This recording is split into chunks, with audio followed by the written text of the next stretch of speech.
परिशुद्ध पवित्र भूमि ನಲ್ಮೆಯ ಸುವರ್ಣ ಗದ್ದೆಯಲ್ಲಿ ನೆಲೆಸಿದ ಸ್ವಾಮಿ ಸಂಪನ್ಮೂಲ ಸಂಪತ್ ಪರಿಶುದ್ಧ ಪವಿತ್ರ ಭೂಮಿ ನಲ್ಮೆಯ ಸುವರ್ಣ ಗದ್ದೆಯಲ್ಲಿ ನೆಲೆಸಿದ ಸ್ವಾಮಿ ಸುಪ್ರಭಾತವು ನಿನಗೆ ಶ್ರೀ ವಿನಾಯಕ ಸುಪ್ರಭಾತವು ನಿನಗೆ ಶ್ರೀ ಬೇಟೆ ಬೀರ ಸುಪ್ರಭಾತವು ನಿನಗೆ ಶ್ರೀ ವಿನಾಯಕ ಸುಪ್ರಭಾತವು ನಿನಗೆ ಶ್ರೀ ವಿನಾಯಕ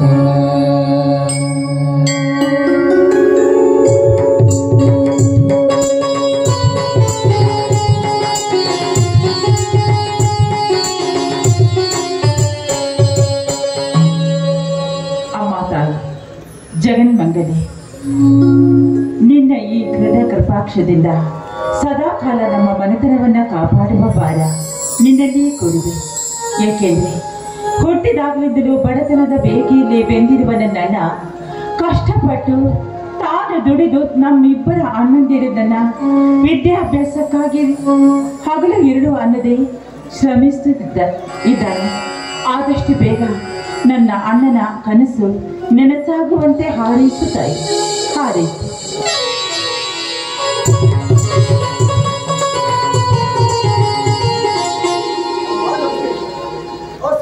ಎಲ್ಲವನ್ನ ಪದದ ನೆರಳಲ್ಲಿಟ್ಟು ಒಬ್ಬರಿಂದ ಬೇಡಿಕೊಳ್ಳುತ್ತೀವಿ ಅಲ್ಲ.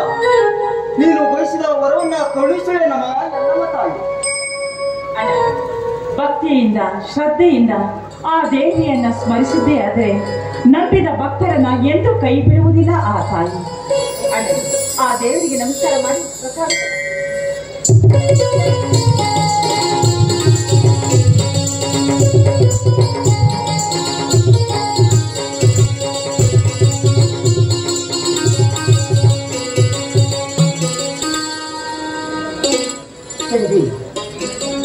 ಅಲ್ಲಿನೊಂದಿಗೆ ಆ ದೇವಿಯಲ್ಲಿ ಏನೆಂದು ಬೇಡಿಕೊಂಡೆಮ್ಮ?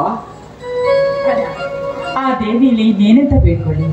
ಈ ಮನೆಗೆ ಹಿರಿಯನ್ನ ಅನಿಸಿಕೊಂಡಿರುವ ನನಗೆ ಆದಷ್ಟು ಬೇಗ ಈ ಮನೆಯನ್ನು ಬೆಳಗಲು ಒಂದು ಒಳ್ಳೆಯ ಹೆಣ್ಣಿನನ್ನ ಕರುಣಿಸು, ನನ್ನ ಅತಿಥಿಯಾಗಿ ಬರಲಿ ಅಂತ ಬೇಡ್ಕೊಳ್ಳಿ. ನನಗೇನಮ್ಮ ಕಡಿಮೆಯಾಗಿದೆ?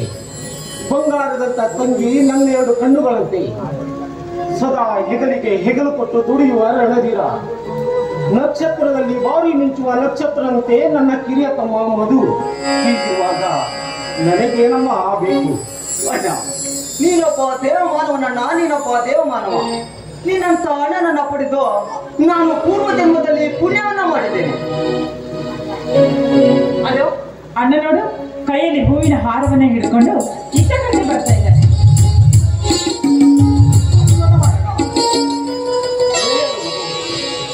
ಚೆನ್ನಾಗಿ ಓದಿ ನೌಕರಿ ಪಡೆದು ಭಾರತ ಮಾತೆಯ ಸೇವೆ ಮಾಡುತ್ತಾ ಸುಖವಾಗಿ ಬಾಳು. ಪವಿತ್ರ ಭಾರತಾಂಬೆಯ ಮಡಿಲಲ್ಲಿ ಜನಿಸಿದ ನಾವು ಪುಣ್ಯವಂತರನ್ನ, ಪುಣ್ಯವಂತರು. ತಾಯಿಗಿಂತ ಶ್ರೇಷ್ಠವಾದ ಋಣ ಭೂತಾಯ ಋಣ. ಈ ದೇಶದ ಶಕ್ತಿ ರೈತ ಅಂತ ಹೇಳ್ತಾರೆ. ಅಂತ ರೈತನಾಗಿ ಇವತ್ತು ಮಾದರಿ ರೈತನಾಗಿ ಪ್ರಶಸ್ತಿ ಪಡೆದಿರುವಿರಿ. ಅದಕ್ಕಾಗಿ ಈ ಹೂವಿನ ನಿಮಗಾಗಿ.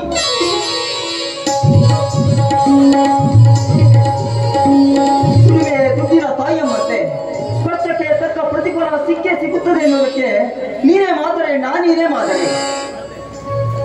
ಅಪ್ಪ, ಆ ತ್ರಿಮೂರ್ತಿ ಅಣ್ಣಂದಿರು ಈ ಮನೆಯನ್ನ ಬಂದು ಸೇರುವುದಕ್ಕಾಗಿ ಇಷ್ಟು ಹೊತ್ತಾಯ್ತು.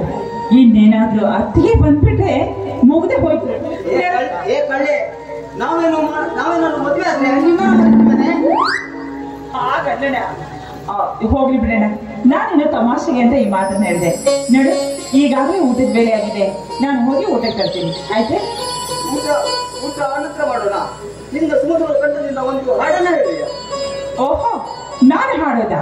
ಅಣ್ಣ, ನೀವೆಲ್ಲರೂ ಸೇರಿ ನನ್ನೊಂದಿಗೆ ಹಾಡಿದ್ರೆ ಖಂಡಿತವಾಗಿ ನಾನು ಹಾಡ್ತೀನಿ, ಆಯ್ತೆ?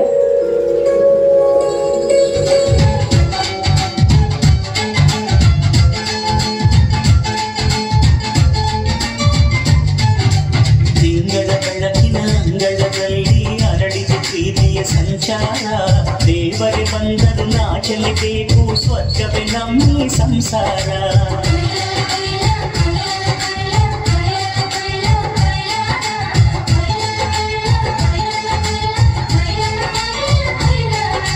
ತಿಂಗಳ ಬೆಳಕಿನ ಅಂಗಳದಲ್ಲಿ ಅರಳಿದ ಪ್ರೀತಿಯ ಸಂಚಾರ, ದೇವರೇ ಬಂದರು ನಾಚಲೇಬೇಕು, ಸ್ವರ್ಗವೇ ನಮ್ಮ ಸಂಸಾರ. ನಮ್ಮೊಳಗೆ ನಂಬಿದೆಯೊಳಗೆ ಸಾವಿರ ಕನಸು ಇದೆ. ಕನಸೊಳಗೆ ಪ್ರತಿ ಮನಸೊಳಗೆ ನಿರ್ಮಲ ದೇವರೇ. ಅಣ್ಣ ನಮ್ಮ ಅಣ್ಣ ಇವನು ನಮ್ಮ ದೇವರು, ಕೋಟಿ ಜನ್ಮ ಬಂದರು ಕೋಟಿ ಗೋಪನು. ತಿಂಗಳ ಬೆಳಕಿನ ಅಂಗಳದಲ್ಲಿ ಅರಳಿದ ಪ್ರೀತಿಯ ಸಂಚಾರ, ದೇವರೇ ಬಂದರು ನಾಚಲೇಬೇಕು, ಸ್ವರ್ಗವೇ ನಮ್ಮ ಸಂಸಾರ.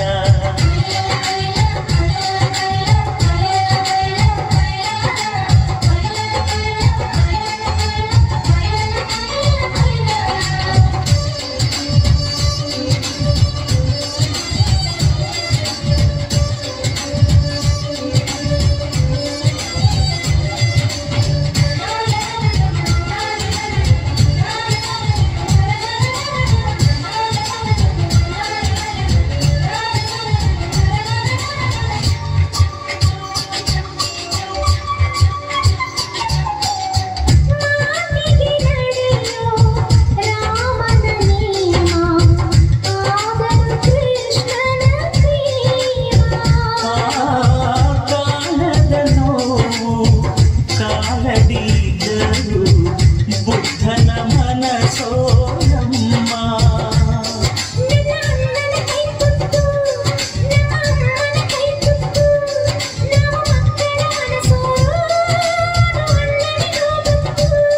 ಈ ಪ್ರೀತಿಯ ಸಿಹಿ ಮುತ್ತು, ಈ ಪ್ರೀತಿಯ ನಮ್ಮ ಸ್ವತ್ತು, ಈ ಅಕ್ಕರೆಯ ಹಾಡೇ ಕುಬೇರನ ಸಂಪತ್ತು.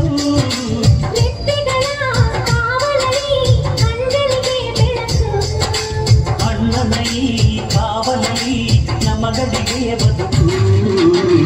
ಅಣ್ಣ ನಮ್ಮ ಅಣ್ಣ ಇವನು ನಮ್ಮ ದೇವರು, ಕೋಟಿ ಜನ್ಮ ಬಂದರು ದೇವರಾದರು.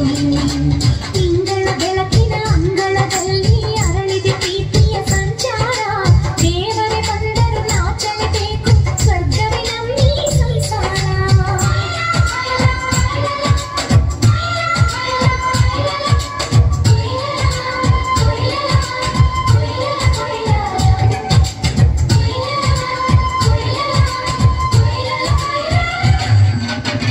ಯೋಧನ ಹಿರಿಮೆ, ರೈತನ ತಾಳ್ಮೆ, ಎಲ್ಲವೂ ಇವನೊಳಗುಂಟು.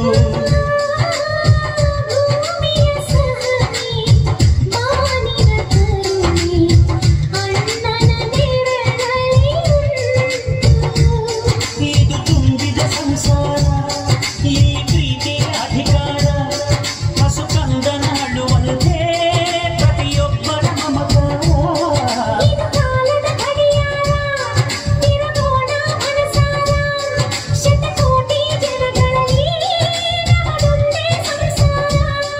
ಆ ಬ್ರಹ್ಮನ ಕೈಯಲ್ಲಿದೆ ಜಗದ ಲೆಕ್ಕಗಳು, ಈ ಅಣ್ಣನ ಕೈಯಲ್ಲಿದೆ ನಮ್ಮ ಸುಖ ದುಃಖಗಳು.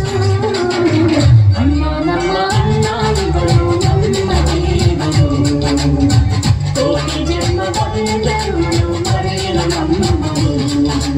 ತಿಂಗಳ ಬೆಳಕಿನ ಅಂಗಳದಲ್ಲಿ ಅರಳಿದ ಪ್ರೀತಿಯ ಸಂಚಾರ, ದೇವರೇ ಬಂದರು ನಾಚಲೇಬೇಕು, ಸ್ವರ್ಗವೇ ನಮ್ಮ ಸಂಸಾರ.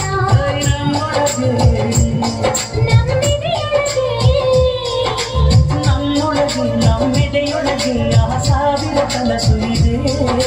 ಕನಸೊಳಗೆ ಪ್ರತಿ ಮನಸೊಳಗೆ ಅಣ್ಣ, ಬೇಗ ಹೋಗಿ ಊಟ ತರ್ಕೊಂಡು ಬರ್ತೀನಿ, ಆಯ್ತಾ? ಸಂತೋಷ ಎಲ್ಲಿರತ್ತೋ ದುಃಖವೂ ಅಲ್ಲೇ ಇರತ್ತೆ. ಅಗ್ನಿ ಮನೆಗೆ ಅಣ್ಣ ತಡವಾಗಿ ಹೋದ್ರೆ ಅವನು ಚಾಟಿಯಿಂದ ಹೊಡೆಯುತ್ತಾನೆ. ಸೂರ್ಯಣ್ಣನಿಗೆ ಮೊದಲು ಊಟ ಬಡಿಸು, ಬೇಗ ಊಟ ಮಾಡಲಿ ಹೋಗಲಿ. ನಾನು ಈಗ ಊಟವನ್ನು ತಂದಿದ್ದೀನಿ. ಇವತ್ತು ನಾನು ನನ್ನ ಕೈಯಾರೆ ಊಟ ಮಾಡ್ಬೇಕಾಗಿದ್ದೀನಿ. ಸೂರ್ಯ, ಮನೆಗೆ ಬಂದವರ ಬೂಟ್ ಪಾಲಿಶ್ ಮಾಡುವುದನ್ನು ಬಿಟ್ಟು ಹೇಳದೆ ಕೇಳದೆ ಇಲ್ಲಿ ಬಂದು ಊಟ ಮಾಡ್ತಾ ಇದೆಯಲ್ಲ, ಎಷ್ಟು ಸೊಕ್ಕ ಮಗನ. ಮತ್ತೆ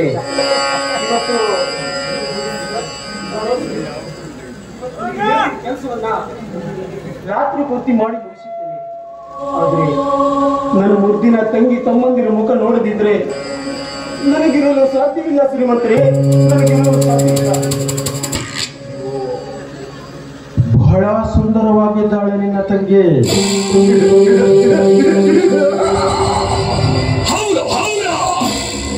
ನೋಡು ಸೂರ್ಯ, ನೀನು ಈ ರೀತಿ ಹೇಳದೆ ಬಂದು ತಂಗಿ ತಮ್ಮಂದಿರೊಟ್ಟಿಗೆ ತಿರುಗಾಡುತ್ತಾ ಓಡಾಡುತ್ತಾ ಸಮಯ ಹಾಳು ಮಾಡುತ್ತಿದ್ದರೆ ಮನೆಯ ಕೆಲಸ ಯಾರು ಅಪ್ಪ ಮಾಡ್ತಾನ?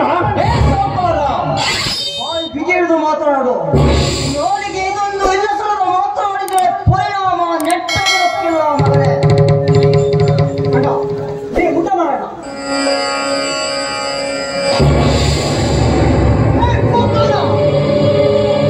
ಕೂತಿದೆ ಅಂತ ತೊಡಸ್ತಿಕ್ಕಿಂದ ಮಾತಾಡಬೇಡ ಮಗನೇ. ಪ್ರತಿನಿತ್ಯ ಬಡವರ ಬಾಳಲ್ಲಿ ಬೆಂಕಿ ಹಚ್ಚಿ ನಿಮ್ಮಂತ ಶ್ರೀಮಂತರ ಚೆಲ್ಲಾಟ ನೋಡು.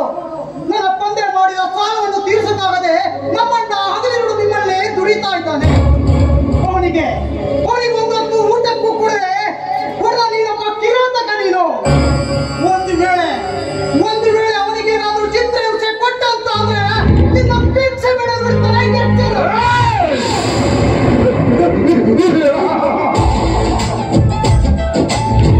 ಇವನು ಅಗ್ನಿಗಣ, ಯಾವತ್ತೂ ಉರಿತಾನೆ ಇರ್ತಾನೆ, ಉರಿತಾನೆ ಇರಬೇಕು. ಲೇ ಸೂರ್ಯ, ನೀನು ನನ್ನ ಮನೆಯ ಕೆಲಸದವನು. ನಾನು ನಿನಗೆ ಬಾಯಿಗೆ ಬಂದಂತೆ ಮಾತನಾಡುವುದು ಪರಂಪರೆಯಿಂದ ನಡೆದು ಬಂದಿದೆ. ಆದ ಈ ನಿನ್ನ ತಮ್ಮನಿಗೆ ತಿಳಿ ಹೇಳು, ಹಸಿ ರಕ್ತ ಕಾಣದ ಇವನಿಗೆ ಮಾರಿ ಹಬ್ಬದ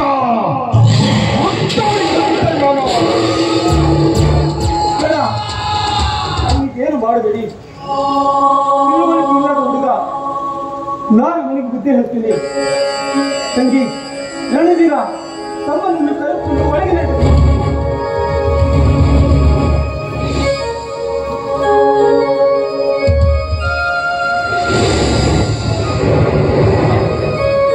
ವರ್ಷವಾಗಿದೆ ಅಂತ ಹೇಳಿದ್ಯಾ?